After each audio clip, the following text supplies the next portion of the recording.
from faith to faith, as it is written, he said, the just shall live by faith. The just shall live by faith. Turn with me quickly to 1 Corinthians 9 and 14. 1 Corinthians 9 and 14. Paul really had that revelation of the urgency to preach the gospel of Christ. Do you today have that urgency to preach the gospel of Christ? Do you have the need, the want to teach God's word as he commanded you and I to do? Are we teaching? Are we preaching his word as he has commanded us to do? Amen. So 1 Corinthians 9 and 14, he says, even so hath the Lord ordained that they which preach the gospel shall live of the gospel. So not only that you preach the gospel, but you ought to be an living example of the gospel. Amen. So it's not that you go and tell someone else what God's word is saying and then you live in the opposite. No, he's saying here that, my God, even so hath the Lord ordained that they which preach the gospel shall live the gospel. But I have used none of these things. He said, but I have used none of these things, neither have I written these things, that it should be so done unto me. For it were better for me to die. Now this is Paul talking here. For it is better for me to die than that any man should make my glorying void of nothing. So this is what he's saying. It is the glory of a minister to prefer the success of his ministry to his interest and deny himself. How many of y'all know sometimes it's hard to deny yourself? It's hard to not have the things that you want in order to please others. But God tells us that we have to deny ourselves. His word said, the gospel said to deny yourself, take up your cross, and follow him. So there's a dying of self when doing the things of God. So he says that he may serve God. Not that in so doing he does more than he ought to, because he still has to act within the bounds of the law of charity, the law of love, but he acts upon truly noble principles. He brings much honor to God in so doing, and those that honor him, he will honor. It is what God will approve and commend, what a man may value himself for and take comfort in, though he cannot make a merit of it before God. No, God gets the glory. God gets all the glory for doing his work, for doing his will.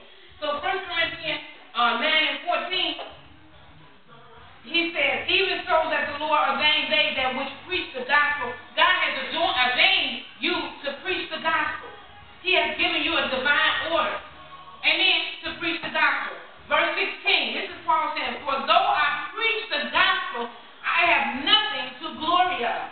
For necessity is laid upon me. Look at that. For necessity is laid upon me. Look at how Paul knew the necessity of preaching, teaching the word of God was upon him. Look at this. For it is laid upon me. Then he says, yea. Woe. Look what he's saying. Look at what he's saying. Woe is unto me if I preach not the gospel. He's saying, woe unto me if I preach not the gospel. Why? Because lives are at stake. Why? Because I've been commanded, I've been mandated to do so. So he said, woe. There's a woe on us, those that don't preach the gospel, those that have not walked in the call that God called you. And that is to teach and preach to God's people once you have been enlightened. Once you have been told to, you ought to go and preach and share the good news. Paul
and what it is that he was supposed to do and whom he served.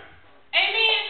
So he tells them in verse 19, 1 Corinthians 9, verse 19, for though I be free from all men. How many of y'all know that you can be in bondage under man's rudiments, under man's control? So Paul says, though I be free from all men, I be free from all men. Why? Because man likes to control.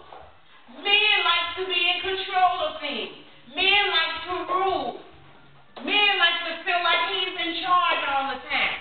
That's why God said that acknowledge him as the head.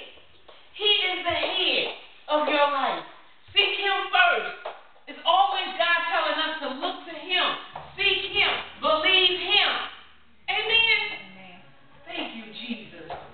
Then Paul says, for though I be free from all men, yet have I made myself servant unto all.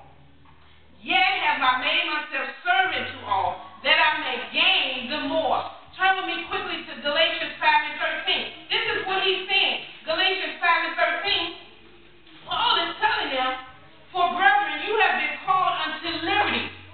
Only use not liberty for an occasion to the flesh, but by love serving one another. But by love serving one another. Use that freedom by love to do what? To serve one another. So Paul is telling them, although you're not under my control, but I will become a servant for you. I will be there to help you. I will be there to meet your need as I am fit to do. So this is what he's telling them. Verse 20.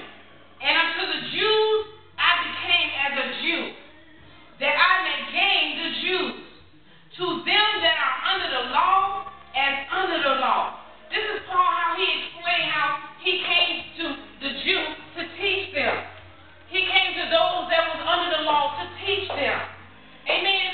That he may gain them that are under the law.